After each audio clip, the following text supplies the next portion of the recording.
Del Magazín Valencia y Ansel hoy ha estado en el Ayuntamiento de Valencia presenciando la mascleta del 8 de marzo y nos encontramos con Miquel Pagoda, que ha estado bajo. Miquel, cuéntanos.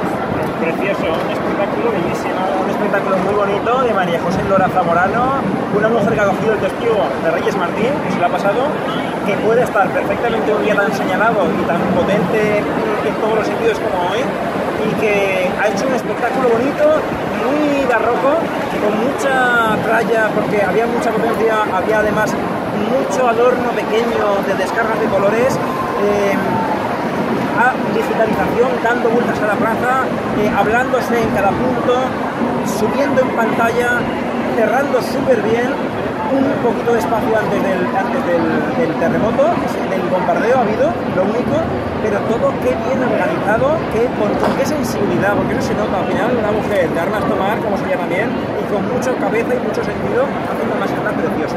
¿Qué es lo que más te ha gustado, lo que más te ha gustado de esta mascleta? Mira, pues realmente una cosa muy sutil, que es el acompañamiento aéreo, porque ha metido chicharras que rascaban a subir, pero un tiempo sin nada y otra vez subían, acompañando y no intentando competir con la mascleta. Entonces ha estado muy casado eso, muy controlado para que oyésemos la parte de abajo, que es lo que realmente es el hombre espectáculo. Entonces, sin pasarse, lo bonito de no exagerar.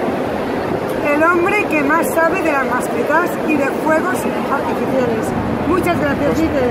Ya más, para saber más ya, escribimos en piroart.com y en las provincias todos los días el artículo del arte pírico sobre la mascleta. Que te seguimos desde la asociación Lunas Divinas, ¿eh? Pues muy bien, Valentín. Que lo sepas. Un besazo.